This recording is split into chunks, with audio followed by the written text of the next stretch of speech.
하나님께서 주시는 말씀을 통해서 우리 삶에 하나님을 아는 지혜와 지식이 충만하고 또 그 말씀을 통해서 우리가 믿음으로 승리하게 되시기를 소원합니다.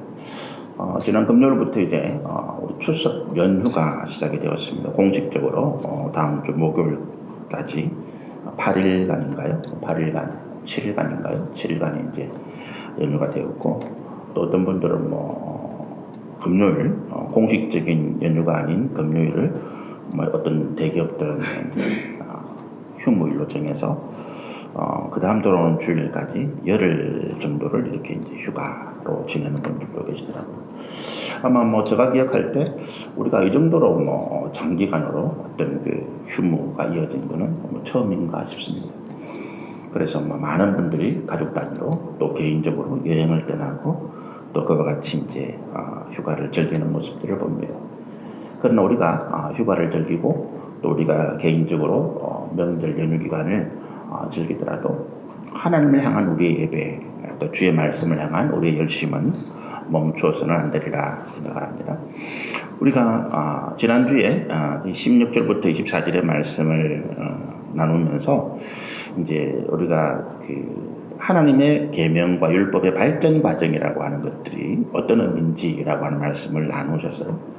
율법의 종류가 많아지는 것이 발전인가라고 하는 문제를 가지고 이야기했는데, 이것이 이제 결론적으로는 우리 삶을 지키는 하나님의 은혜, 또 하나님의 능력으로 비춰보면 우리가 점점 죄악이 많아지고 범죄가 많아지는 세상에 살면서 우리를 이 세상의 죄악과 이 세상의 그 죄악으로 인한 고통으로부터 지켜주시고 보호하시는 능력이 하나님의 말씀, 주님의 계명이기 때문에 죄악이 많아지고 그 죄악에 따른 악한 일들이 많아질 때 하나님께서 그 계명을 주셔서 계명 안에 계명을 지키고 그 계명의 말씀을 순종하며 살아가는 우리에게 평안을 주시고 복을 주시는 것이 우리 삶의 발전이다라고 말씀을 드렸습니다.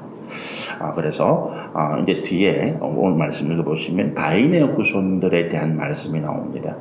이 가인의 후손들, 특히 이제 에녹이라고 하는 인물이 등장되고, 이 에녹은 그 아담의 7대손 에녹이 아닙니다. 이름은 똑같지만 이 가인의 4대손이에요. 가인의 4대손인데, 어쨌든 이제 이 에녹이라고 하는 인물이 가인의 집안에서 출생해서 그의 후손들이 또 그가 어떻게 이 땅에 죄악을 퍼뜨리고 또 그 죄악의 결과로 인해서 이 땅에 고통과 또 환난을 가져왔는가라고 하는 것들을 우리가 살펴보시면 좋겠습니다. 그리고 이 땅에 죄악이 늘어날 때마다 하나님께서 이 죄악들이 퍼져나가는 것을 막기 위해서 계명을 하나씩 늘려가는 그 과정들을 살펴보시면 좋겠습니다. 16절에 가인이 여호와 앞을 떠나서 에덴 동장 롯 땅에 거주하더니 그랬는데, 그 아내가 동침하며 그가 임신하여 에녹을 낳았다 그랬습니다. 가인의 아들이 에녹이죠. 제가 아까 사대손을 그랬는데 라멕이라는 인물이 이제 에녹의 사대손이고요. 이 에녹은 가인의 아들입니다. 가인의 아들인데 이 에녹이 어떤 인물인가 하면 17절에 보니까 그가 성을 쌓고 그 아들 이름으로 에녹이라 했다. 에녹성이라고 하는 이름을 지었다는 거예요. 가인이 성을 쌓고 이제 에녹이라는 이름을 지었는데, 여러분 우리가 이제 이 성을 쌓았다라고 하는 것이 이제 그 가인의 어떤 업적처럼 보이죠. 그런데 우리가 이제 이 땅에 우리가 이 인류의 역사를 인물 중심으로, 우리가 인류의 역사의 발전을 인물 중심, 또 그 중에서도 어떤 특별한 업적을 쌓은 사람. 근데 여러분 여기서 업적이라고 하는 것이 우리 인간이 정욕과 탐심을 가지고 업적을 살펴보다 보니까 남들보다 더 큰 권세, 남들보다 더 많은 재물, 그리고 그와 같은 권세와 재물을 가지고 더 큰 나라를 이루고 더 큰 민족과 백성들을 다스린 이와 같은 일들을 우리가 업적이라고 이야기를 해요. 그리고 그런 업적을 이룬 사람들이 왕이든 재벌이든 권세자든 이런 사람들이 자기가 이룬 업적이라고 하는 것을 후세에 널리 자랑하기 위해서 만든 거대 건축물들 있잖아요. 그죠? 그것이 뭐 피라미드든 아니면 무슨 뭐 탑이든 아니면 건물이든 간에 그런 것들이 요즘에 와서는 이제 뭡니까? 우리가 관광지라고 하는 것으로 통해서 사람들이 보면서 아, 옛날에 여기는 어떤 사람이 살던 데야? 이건 어떤 왕이 지은 거야? 그러면서 그 왕의 위대함을 또 그런 그 건축을 했던 사람들의 어떤 위대함을 우리가 높이고 또 그 구경하는 건물 자체가 멋있지만 어쨌든 그런 모습들이 있죠. 그런데 우리가 이것을 업적이라고 할 수 있겠느냐라고 하는 것입니다. 말씀드린 것처럼 우리가 이 지금까지 이제 인류의 역사 또 인간의 정욕과 탐심으로 인해서 내가 하지 못한 일, 나는 그냥 평범하게 살았는데 평범한 내가 이루지 못한 어떤 큰 권세를 가지고 나라를 일으키고 또 큰 재산을 일구고 그래서 그것들을 가지고 더 많은 땅을 넓히고 더 많은 나라와 민족을 다스린 이런 인물들을 영웅이라고 이야기한다는 거죠. 예를 들어서 뭐 징기스칸, 그 다음에 뭐 알렉산더, 그 다음에 뭐 프랑스의 나폴레옹 황제, 뭐 이런 사람들. 근데 이런 사람들이 과연 영웅이고 그들이 이룬 것이 업적이냐라고 생각해 보면 저는 그게 아니다라고. 왜 아닙니까? 칭기스칸이 몽골 군대에 우리나라와서 우리가 몽골의 침략을 받아서 엄청난 피해를 입고 또 결국 몽골의 속국이 되어가지고 고려 왕들이 몽골의 공주들과 결혼해서 사위국이 되고 속국이 되는 이런 그러면서 이제 이런 역사들이 일어났던 것을 우리가 알고 있죠. 그게 고려의 멸망의 원인이죠. 몽골이 얼마나 잔인한 민족인가. 그 당시에 징기스칸이 가면서 자기들의 항복하지 아니하는 나라나 성은 완전히 씨도 남기지 않고 멸망해버리는 그런 일들. 그리고 그 징기스칸이 죽고 나자 그 나라가 다 나뉘어지고 결국에는 몽골이라는 제국 자체가 역사상에 사라져버렸잖아요. 나폴레옹 마찬가지고요. 그런데 그들이 자기의 욕심 때문에 자기의 정욕 때문에 전쟁을 일으키고 그래서 이웃 나라를 침략해 들어가서 그 나라를 짓밟고 그 나라 백성들을 착취하고 그래서 자기들이 이룬 업적을 높인다고 할 때 그것이 피해를 당한 민족, 그것으로 인해서 고통과 고난을 당한 사람들 입장에서 보면 이건 원수지요. 원수입니다. 일본이 지금도 우리나라의 일제 36년의 어떤 식민지배 뿐만 아니라 일본이 그 당시 대동아 공영권이라고 하는 명분을 내서, 대동아라고 하는 것은 그 동북아시아, 일본, 조선, 중국뿐만 아니라 동남아시아, 필리핀, 인도네시아 넘어서 호주까지 이거를 큰 동남아시아까지 이루는 이 아시아의 공통되게 발전해가는 제국, 이 권력을 만들기 위해서 전쟁을 일으켰단 말이죠. 그게 중일전쟁이고 2차 세계대전이에요.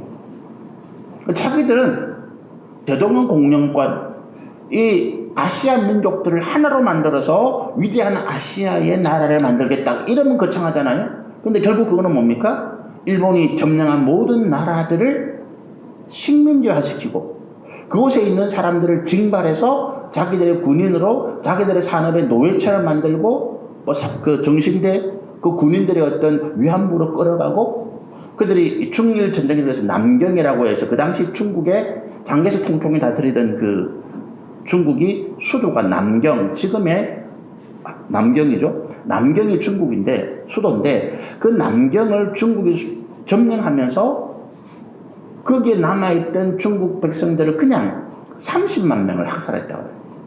남경 학살이라고 이제 그 인터넷에 쳐보면 그 당시에 중국군 장교들이 일본도로 그냥 강변에다가 중국 사람들을 쭉 세워놓고 그냥 목을 쳐서 다 죽이는, 총으로 다 죽이는, 그러면서 그 죽인 시체 앞에서 일본군 장교들이 칼을 짚고 웃음을 웃고 있는 그런 모습, 너무나 잔인한 모습들이 나와요. 그게 일본이 대동아 공영권이라고 하는 것을 부르짖으면서 정작 아시아의 같은 사람들을 자기들이 공경의 대상으로 삼았던 사람들을 학살하고 착취하고 죽이고 했던 그 일들인 거죠. 그게 지금도 그 일본 제국주의에 살았던 그 후손들, 그 당시에 권세를 누렸던 일본을 하여튼 귀족이라는 계층이 있거든요. 이 귀족들의 후손들은 그거를 잊지 못해요. 그래서 일본이 아시아 대국민권을 이루기 위해서 했던 그 일들을 업적을 지금도 잊지 못합니다. 그래서 일본이 절대로 반성하지 않는 게 뭡니까? 우리나라에서 30년간 일본 침략을 했던 식민지 때 그 절대 반성 안 해요. 그리고 자기 나라 역사에서는 국가 역사 중학교, 고등학교, 초등학교 학생들이 배우는 역사에서는 그걸 자랑스럽게 이야기합니다. 다시 그런 어떤 영광을 이루자. 우리나라 그 한 유명 가수가 일본에서 여행을 하면서 미국의 트럼프 대통령이 이러는 게 마가잖아요. Make America Great Again. 이게 마가예요. Make America Great Again. 미국을 다시 위대하게 만들자. 이게 트럼프 대통령의 선거 구호고 이제 그건데, 그래서 지금 미국이 패권주의를 하고 있잖아요. 근데 일본이 그거를 따라서 맞아 MAJA라고 써요. Make Japan. Make 일본을 다시 위대하게 만들자는 그런 표를 써가지고 이제 모자에 그걸 딱 박았었는데, 그걸 한국 그 그룹 유명한 그 세계적인 가수의 한 사람이 그걸 이마에 쓰고 이제 자기 사진을 찍고 올렸어요. 그걸 보는데 한국 사람들이 어떤 반응을 보겠습니까? 넌 도대체 역사의식이 있느냐? 일본이 다시 일본을 위대하게 만들자라고 하는 구호는 뭡니까? 2차 세계대전을 일으키고 아시아를 침략했던 그때의 나라로 돌아가자는 구호인데, 그걸 네가 지금 자랑하는 그 구호를 지금 이마에 쓰고 있냐? 그걸 인터넷에 올리고 전 세계 사람들이 보는데 그걸 네가 자랑스럽게 쓰고 있냐? 그 청년이, 그 가수가 사과하고 사진을 삭제했거든요. 그건 업적이 아닙니다, 여러분. 정말로 위대한 업적은 뭡니까? 저는 미국의 에이브라함 링컨 대통령이 남북전쟁에, 물론 그분이 남북전쟁에 이기기 위한 어떤 한 가지 수단으로서 노예제도를 이제 해방을 했지만, 그런 일들, 노예제도가 국가적인 어떤 기본적인 정책이었을 때에 그 노예제도를 폐지하겠다고 하는 대통령의 선언. 마틴 루터 킹 목사가 1960몇 년도에 그가 정확히 연도 기억 안 나는데, 그가 워싱턴에서 100만 명의 집회를 이루어요. 그분이 흑인 인권 목사입니다. 그분이 평생에 투쟁했던 게 뭐냐 하면 인종차별이에요. 그리고 그 워싱턴 그 집회에서 지금도 인터넷에서 I have a dream이라고 하는 그 치고 들어가면 마틴 루터 킹 목사가 그 집회에서 했던 연설문이 나와요. I have a dream. 나는 꿈이 있습니다. 어떤 꿈? 나는 우리 자녀들이 흑인과 백인 인종을 초월해서 같은 학교를 다니고 같은 버스를 타고 같은 식당에서 밥을 먹고, 그때는 화장실 가는 것도 흑인 백인 따로 있었으니까 같이 손을 잡고 미국의 미래, 인류의 미래를 위해서 나가는 꿈. I have a dream. 그 인류의 업적이죠. 또 그분이 인종차별을 반대하는 사람, 인종차별을 주장하는 사람들에 의해서 암살당해요. 그런데 그분의 생명은 끊어졌지만, 우리가 알고 있는 그 링컨 대통령도 결국 남부 전쟁이 끝나고 남부를 시찰하다가 패배한 남부의 어떤 태군에서 암살당하잖아요. 그분들이 생명을 잃지만 그분들이 가졌던 위대한 꿈, 업적은 무너지지 않고 그것이 발전되어져서 인류의 위대한 자산으로 오늘 우리가 누리고 있는 자유, 인권, 평등, 평화의 그름으로 쓰인다는, 전 여러분 이것이 업적이라고 생각해요. 이게 업적이죠. 가인이 에녹이라고 하는 성을 샀습니다. 에녹의 자손들이 이 땅의 어떤 문명, 문물을 발전시키는 일들을 해요. 그러나 이것은 업적이 아니다라고 하는 것입니다. 왜요? 그들이 마음속에 근본적으로 정욕과 탐심이라고 하는 자기들의 욕심과 욕망을 이루고자 하는 죄악의 마음이 그 가운데 있었다라고 하는 거죠. 그것이 우리의 생각을, 가치관을, 우리의 행동을 변질시키고 죄악으로 몰아가더라라고 하는 것입니다. 17절에 말씀드린 것처럼 이 가인이 에녹을 낳고 그리고 성을 쌓았다. 이 성을 쌓았다는 것, 외국어의 단절이잖아요. 여러분, 성을 쌓았습니다. 이 성을 쌓음으로부터 이제 그때부터 인류 역사에 도시화라는 게 시작이 될 거 아니에요. 성을 쌓았다. 왜 성을 샀습니까? 자기 거를 지키기 위해서죠. 내가 뭔가를 많이 가지고 있는데 그걸 베풀지 못하니까, 그걸 나누지 못하니까 어떻게 돼요? 이웃들이 혹시 내 것을 빼앗거나 훔치러 오지 않을까 싶어서 성을 샀는 거예요. 방백을 높이 샀고 2중, 3중, 4중으로 안전장치를 만듭니다. 그리고 그 안에서 나는 행복하다, 나는 평안하다, 나는 만족하다, 이렇게 살고 있는 거죠. 그게 성인데, 그럼 과연 그 삶이 행복한가라고 하는 것입니다. 행복한가? 성을 쌓은 것이 행복한가? 여러분, 우리가 요즘 이제 이 도시 집중화가 요즘 이 도시화됐잖아요. 성곽을 쌓고, 그리고 이 성곽을 쌓은 문명이 점점 발전하면서 우리가 창세기 15장에 있는 소돔과 고모라를 비롯해서 그 당시 도시국가들 간의 전쟁이 벌어지는 그런 상황이 되죠. 도시화를 이루게 되는데, 여러분, 도시화가 이루어진 인간의 삶을 한번 살펴보면 거기에 모든 것이 집중되어 있습니다. 뭐가 집중되어 있습니까? 인간의 권력, 그리고 인간의 이 땅의 재물들이 거기에 모두 집중이 돼요. 그 도시, 그 성 안으로. 그 성 안에 권세를 가진 자, 많은 재물을 가진 사람들 어떻게 합니까? 그 권세를 가지고 자기들이 빼앗은 재물들, 또 재물을 가지고 주변에 어려운 사람들을 착취해서 얻은 재물들을 그 성 안으로 가져오잖아요. 거기에서는 모든 것이 넘쳐납니다. 물자가 넘쳐나고, 이 물자가 넘쳐나는 것이 어디로 흘러가요? 인간의 교만과 방종과 음란과 타락으로 가요. 범죄한 인간의 재물을 가지면 뭐 하겠습니까? 음란과 방종과 타락으로 가는 거죠.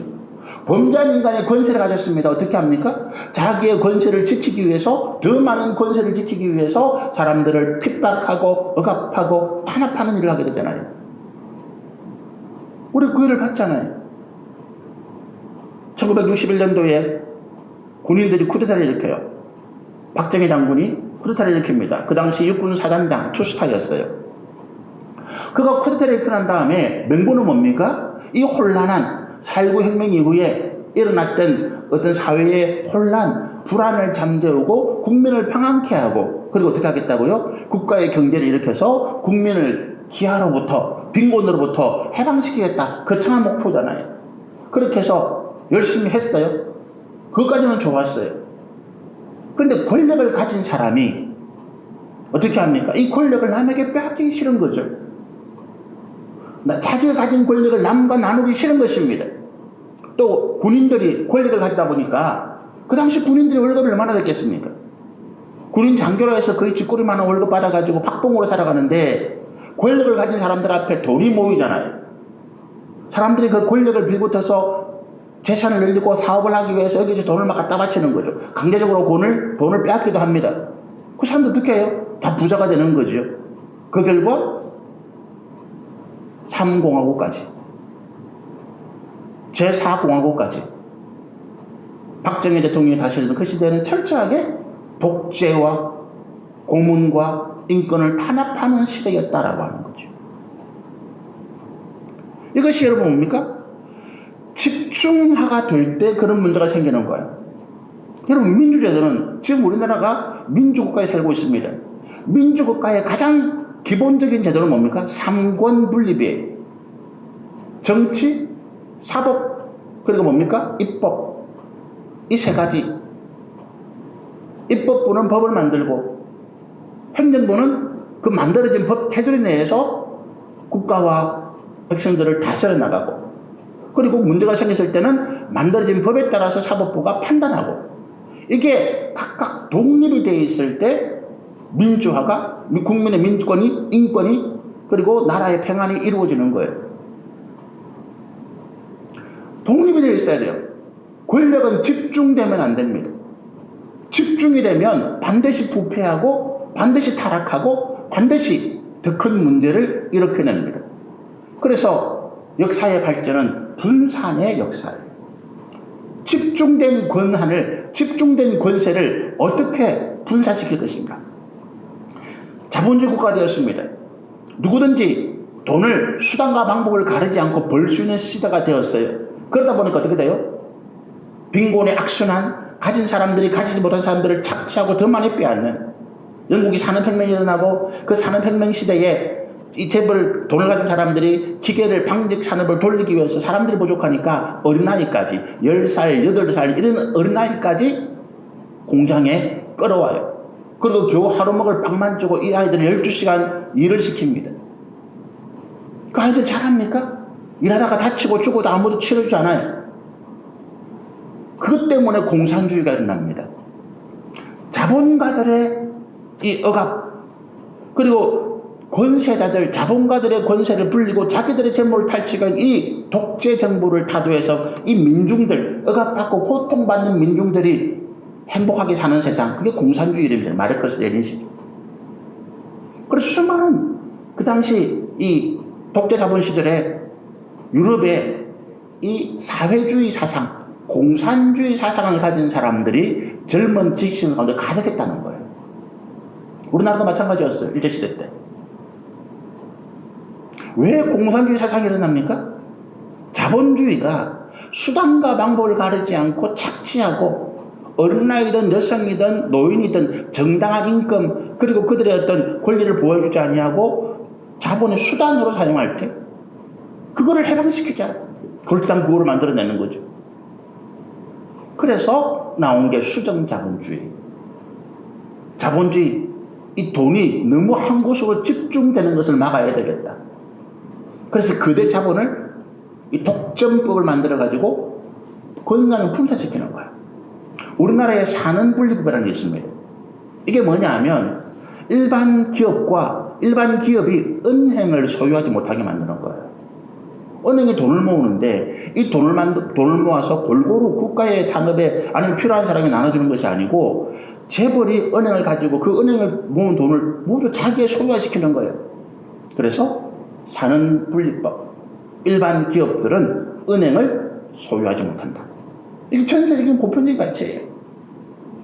집중되어 있는 권한, 집중되어 있는 재물을 허투러야 된다. 이런 사람들이 분산하게 된다.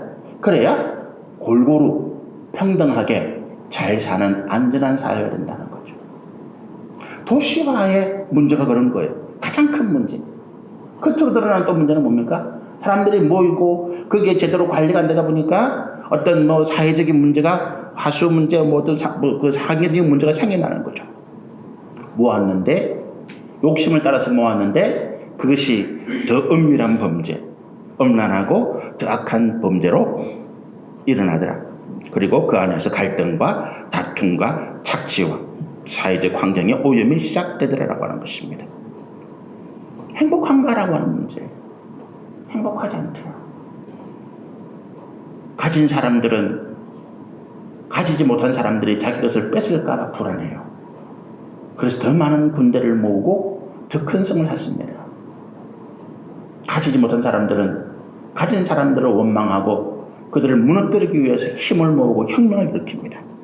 행복한가라고 하는 거죠. 여러분, 우리 삶, 오늘 우리 시대의 삶을 보면요. 오늘 우리 시대의 삶의 성은 뭡니까? 저는 아파트라고 봐요. 아파트. 대부분의 사람들이 아파트를 선호하잖아요. 편리하고 또 그 안에서 어떤 프라이버시가 보장되어 있는 삶.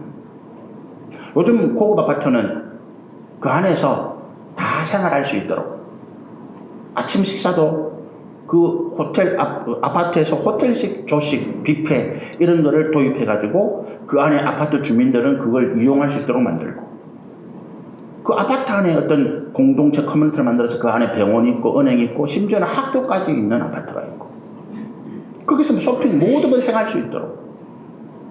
그런데 더 놀라운 거는 서울의 반포나 서울의 큰 어떤 대형 아파트 단지에는 뭐가 있는가 하면 거기에 어떤 방공호를 넘어서서 은폐호라는 게 있었어요. 지금 만들어 있습니다. 반포 무슨 아파트인데 거기에는 입주자들의 선택으로 평당 한 8천만원에서 1억 원 주면 입주자의 선택으로 한 30평 정도의 은폐호를 만들어요. 근데 그게 단순히 방공호 아무것도 없는 게 아니라 그 안에 30평 정도의 아파트 완벽한 보안장치. 그게 폭탄이 떨어져도 문제가 없는 지하에다가 그 안에 전기, 수도, 그 다음에 침실, 뭐 이런 거 모든 거 갖추고. 문제가 생겼을 때는 바로 그 안에 숨을 수 있도록. 실제로 그런 아파트도 있어요. 그리고 우리가 패닉룸이라고 하는 거 여러분 아십니까? 영화에 그런 거 한 나왔죠. 패닉룸이 뭡니까? 우리 집에 갑자기 강도가 들어왔을 때 경찰에 신고했는데 경찰이 출동하기까지 뭐 5분, 10분 걸리잖아요. 그때까지 내가 안전하게 우리 집에 침입한 강도나 침입자로부터 내 생명을 지킬 수 있도록 패닉룸이라 그래서 강철로 경고하는 문을 만들고 그 안에 내가 딱 숨어서 문 잠그면 밖에서 열 수 없도록. 그래서 경찰이 올 때까지 내가 숨어서 피할 수 있는 곳. 여러분 우리 아파트 그렇게 돼 있어요. 일단 아파트 단지에 들어가려면 경비가 막잖아요. 무슨 일 오셨어요? 누구누구 방문하러 오셨는데요. 잠시 기다려보세요. 그래서 거기에서 연락해서 그분 방문자 맞습니다. 집주인이 확인해줘야 문이 열려요. 그 가드가 열린다고요. 들어가면 어떻습니까? 또 각 동마다 공동 현관문이 있어요. 비밀번호로든지 모르면 내가 거기에 또 인터폰을 눌러서 또 집주인하고 허락을 받아야 그 공동 현관문이 열려요. 그뿐입니까? 들어가면요, 그 아파트에는 자기 창만 갈 수 있는 시스템이 돼 있어요. 거기 들어가서 아무거나 버튼 누르면 안 열려. 그 집주인이 엘리베이터 타고 그 안에서 내부 실내 그 인터폰 거기에서 자기 엘리베이터 문을 열어줘야 그 창만 딱 올라가요. 그 딱 열리면 또 뭐가 있습니까? 또 현관문에 또 비밀번호가 있죠. 패닉문까지. 5개, 4개, 5개의 안전장치로 살아가요. 행복한가라고 하는 것입니다. 그만큼 불안한 거죠. 관계의 단절, 불안이 그 땅에 있습니다. 그리고 그 폐쇄되고 은밀한 공간에서 일어나는 각종 범죄들이죠. 어떤 것입니까? 살인, 강도, 도둑질, 간음. 그 안에서 일어나는 모든 음모와 뭐라기 뭡니까? 이웃에 대해 거짓으로 증언하고 그 다음에 이웃의 집을 탐내는 악한 일들이 이 성 안에서 일어나고 있더라. 악하고 은밀한 계획들이 넓은 공간에서 이루어지진 않잖아요. 아주 은밀한 공간에서 이루어지더라.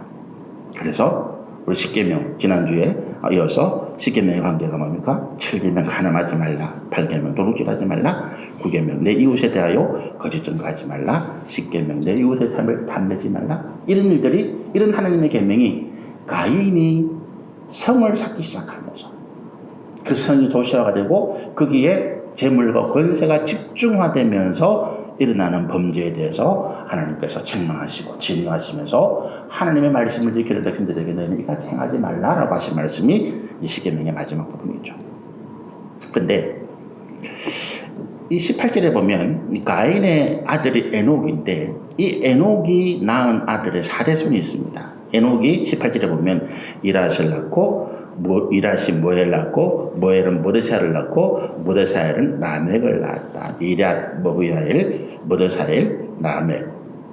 이 에녹의 4대손이 라멕이라고 하는 인물인데 이 라멕이 좀 특별한 인물이에요. 어떻게 특별하냐? 19절에 보면 라멕이 2 아내를 맞이하였으니 하나의 이름은 아다요 하나의 이름은 실라였더라.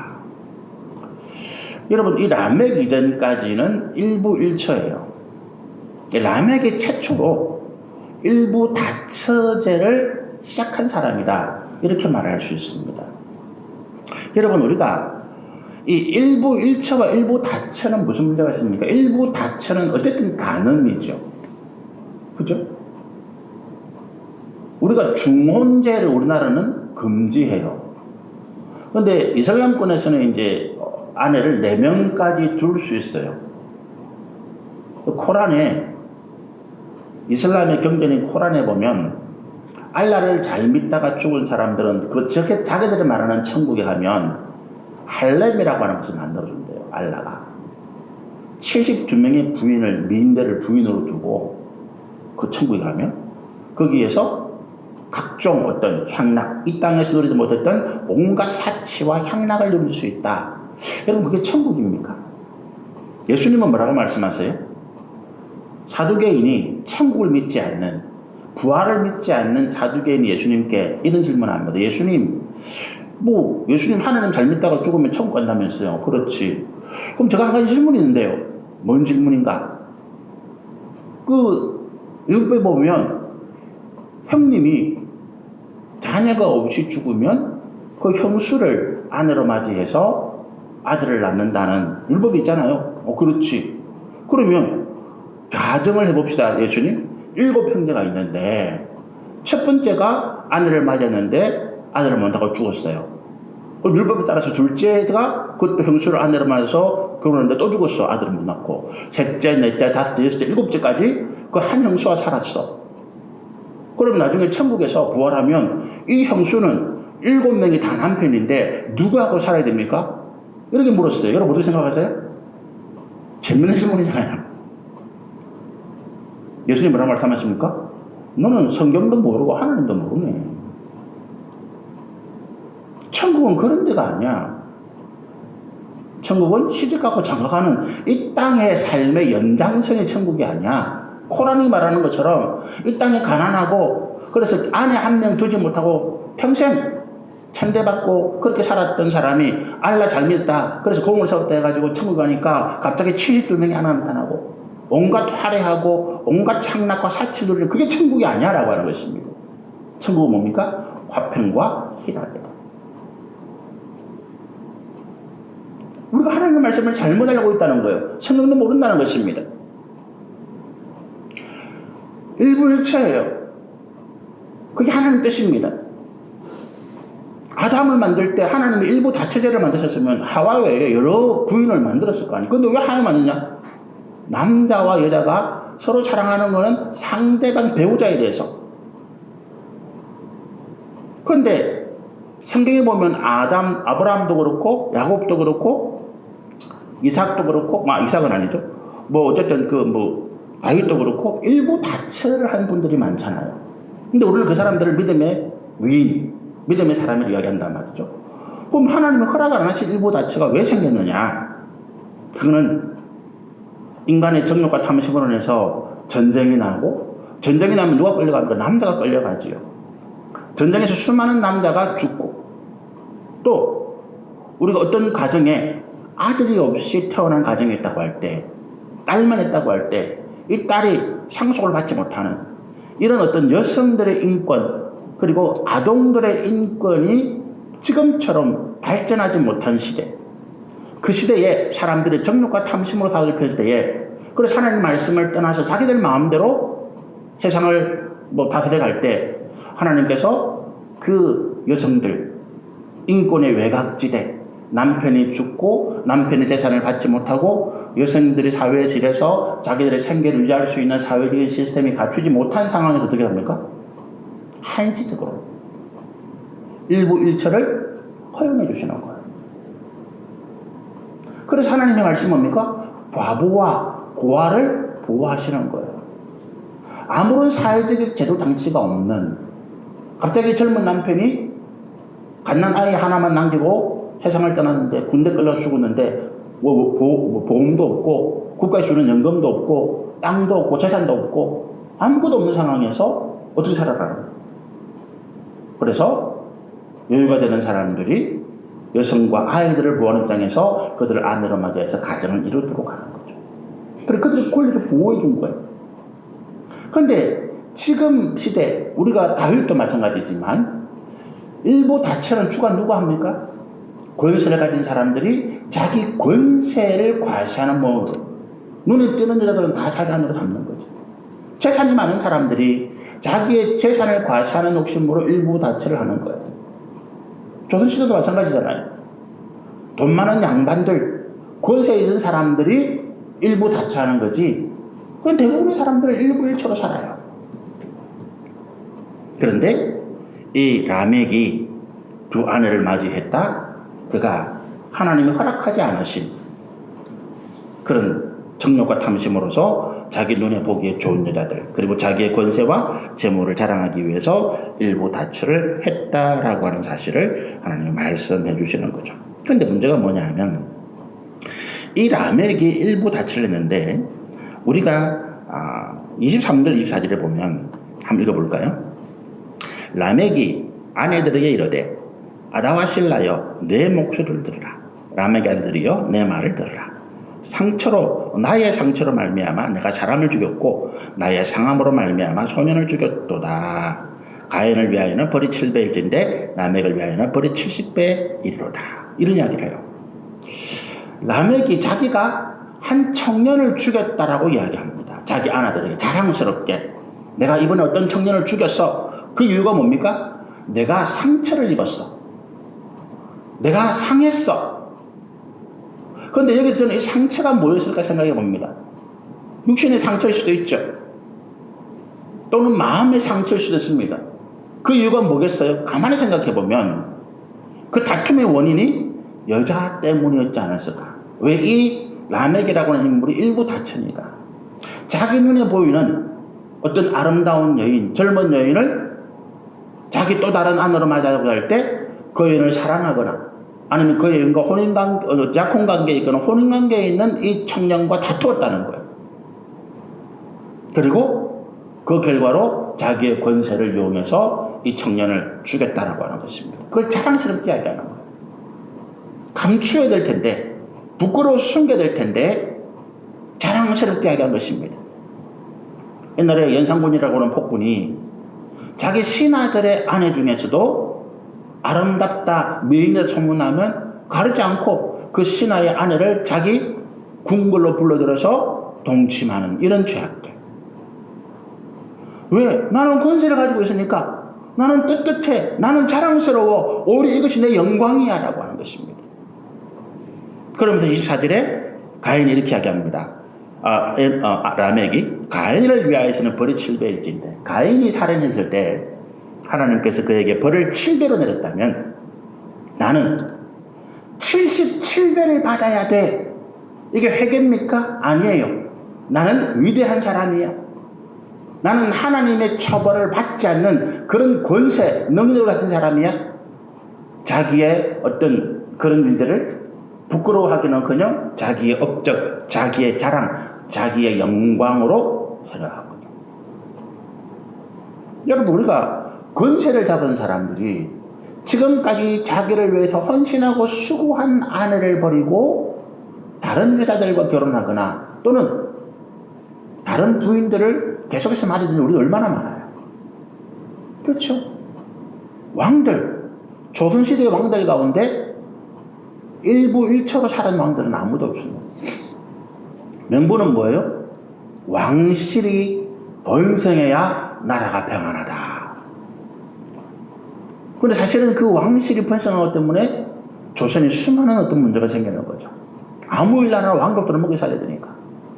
그래서 왕비, 본부인 말고도 후궁, 무슨 빈비 어떻게 가지고 그 분들 때문에 궁궐에 암투가 벌어지고 나라가 극도로 물러나지는 일들이 생기잖아요. 그뿐이니까 전 세계도 마찬가지죠. 이처럼 이 라멕이라고 하는 인물이 자기가 가진 권세와 능력을 이용해서 부인들을, 여자들을 자기 정욕과 탐심으로 생각하지 않고 범죄를 해나갔다는 거죠. 그것이 오늘 일부 다처의 어떤 문제, 죄악이 되었더라라고 하는 것입니다. 그 다음에 우리가 20절에서 22절에 보면 이 라멕의 아이들이 있어요.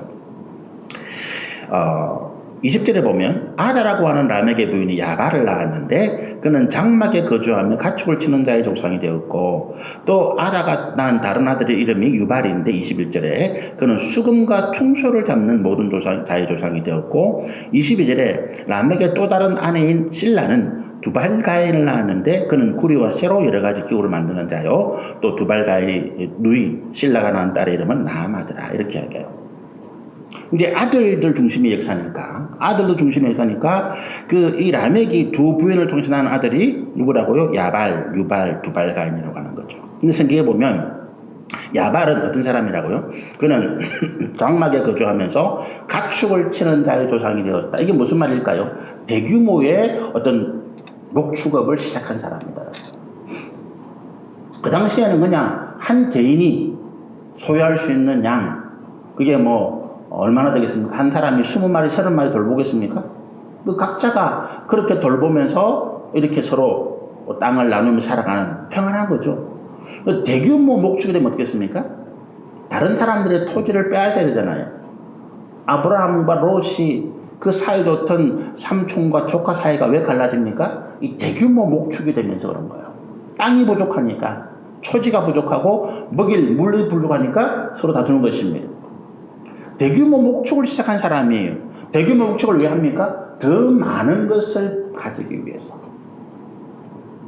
더 많은 욕심 때문에 그렇게 시작하는 것이죠. 그리고 유발은 어떻습니까? 유발이라는 사람은 이제 각종 악기를 만들어서 모든 악기, 음악의 조상이다. 이렇게 이야기해요. 두발가인은 어떤 사람입니까? 쇠. 이 당시에는 청동기겠죠. 최초로 청동기를 만든 사람. 그죠? 그런데 부의 집중은 말씀드린 것처럼 다툼, 이웃과의 다툼, 나라와 민족과의 다툼의 원인을 만들죠. 유발이라는 사람이 악기를 만들어서 음악을 만들었습니다. 그가 하나님을 찬양하는 사람이었을까요? 천만에요. 왜요? 그 마음의 중심에 죄가 있고 악함과 정욕이 있는데 그가 만든 음악은 뭡니까? 사람들의 음란함을 부추기고 사람들의 어떤 마음에 더 정욕과 탐심을 일으키는 자기의 만족을 위한 음악이죠. 여러분, 우리가 유럽의 어떤 문화들, 중세 유럽의 문화는 철저하게 궁정 문화예요. 화가들, 음악 작곡가들, 그 다음에 악기, 이런 게 다 일반 서민들은 그거를 어떻게 할 수가 없어요. 그렇잖아요. 하루 먹기 하루 바쁜 사람들이 무슨 음악회 가고 무슨 그 그림을 사고 그럽니까? 다 권세를 가지고 있는 왕이나 귀족들이 자기 집안을 장식하기 위해서 자기 초상화를 걸어라, 뭐 벽화를 만들어라, 어떻게 해라. 그리고 보면 우리가 모차르트 시대도 마찬가지죠. 모차르트는 사람들이 궁중 음악가가 되어서 거기에서 만든 곡을 거기에서 연주하면 돈을 받고 음악을 연주하고. 그럼 그 사람들이 뭐예요? 자기의 쾌락, 자기의 향락, 자기의 영광을 드러내기 위한 방편으로 사용했다는 거죠. 그게 음악이죠. 두발가인이 뭡니까? 청동기 무기, 최초의 청동기를 만들었어요. 그걸 가지고 뭘 합니까? 이웃을 정복하고 더 많은 권세 재산을 얻기 위해 전쟁을 일으키는 거죠. 역사적으로 보면 히타이트라고 하는 민족들이 최초로 철기를 만들었더라고요. 청동기를 누가 만들었냐 그걸 잘 몰라요. 그런데 성경에는 이 두발가인이라는 사람이 청동기를 만든 사람, 쇠를 가지고 각종 도구, 무기를 만들었으니까. 여러분, 우리가 가인이라는 사람의 자손들, 에녹부터 시작해서 그 4대 손인 라멕, 그리고 그 자녀들이 만든 이 일들이 어떻게 돼요? 점점 그 죄악의 문화가 퍼져나가잖아요. 우리가 하나님께서 다윗에 대해서 이렇게 말씀해요. 이새의 줄기에서 열매가 났다. 죄악은 이거보다 더 빨리 번성하는 거죠. 우리가 산에 가보면, 고소로 가다 보면 길가에 나무들을 덮고 전깃줄을 덮고 나오는 것들이 다 뭡니까? 이게 뭐 조롱박이라고 그래서 미국에서 건너온 그 환경을 파괴하는, 아니면 측덩굴? 이게 쓸모없는 것들이잖아. 근데 이런 것들의 생명력이 너무너무 강해요. 이 땅의 죄악의 생명력이 너무너무 강합니다. 거기에 맞서서 우리는 연약한 것 같습니다. 우리의 힘은 미약해요. 이 죄악이 이렇게 번성하는데 하나님의 백성들의 모습은 보이지 않습니다. 나중에 누구 한 사람만 남습니까? 노아 한 사람만 남아요. 노아 한 사람만이 하나님 앞에 온전한 믿음을 가진 사람으로 남아 있습니다. 그 외에는 다 세상에 죄악이 덮어버려요. 그때가 어떤 때입니까? 하나님께서 심판하시는 때. 여러분, 우리가 이 땅을 살아가면서 하나님 믿는 사람들, 교회가 왜 이렇게 힘이 없어? 왜 이렇게 연약해? 이 땅에 죄인들이 더 큰 권세를 놓고 악한 자들이 더 큰 힘을 얻는 이걸 보면서 탄식하고 절망합니다. 그때가 어떤 때? 하나님께서 심판하십니다. 우리가 할 일은 뭐예요? 우리 믿음을 지키는 것. 물밀듯이 밀려들어오는 이 약한 세력으로부터 우리의 믿음을 지켜나가야 되는 것입니다. 이 땅에 어떤 물질과 권세가 많은 것을 번영이다, 업적이다, 축복이다, 그렇게 말해서는 안 돼요. 저는 우리 성도들이 말씀드린 것처럼 부자가 되기를 원하고 많은 물질을 가지기를 원하고 또 하나님께 땅에 주신 세상에서 권세를 가지기를 원합니다. 그러나 믿음 안에서 그리고 받은 것을 주의 선한 뜻대로 사용하기 위해서 우리의 목적은 그거예요. 이 땅의 권세와 재물은 수단이지 그것이 우리의 목적이고 인생의 목표가 아닙니다, 여러분. 그것은 가져갈 수 없어요. 내가 이 땅에서 많이 모은 것들을 천국에서도 써야지 무덤에 가져가면 그 썩어버립니다. 무덤 도굴꾼이 파헤쳐버려요. 어떻게 쌓는다고요? 어떻게 하나님 나라의 보물을 쌓을 수 있다고요? 우리가 하나님 나라와 그 의를 위하여 우리가 가진 것들을 쓸 때 하나님은 천국에서 상급과 영광으로 우리 가운데 역사하시더라. 계명과 율법의 발전을 이렇게 옵니다. 세상에 악이 많아지니까 그 죄악 가운데서 우리를 보호하시고 우리를 인도하시기 위한 하나님의 은혜다. 우리는 세상의 권세와 재물에 눈을 뜰 것이 아니라 이 하나님의 말씀 앞에 눈을 뜨고 이 말씀 앞에 순종하고 이 말씀을 따라 믿음으로 살아가는 우리 모두가 되시기를 소원하고 축복합니다. 기도하시겠습니다. 영광과 존귀와 찬양을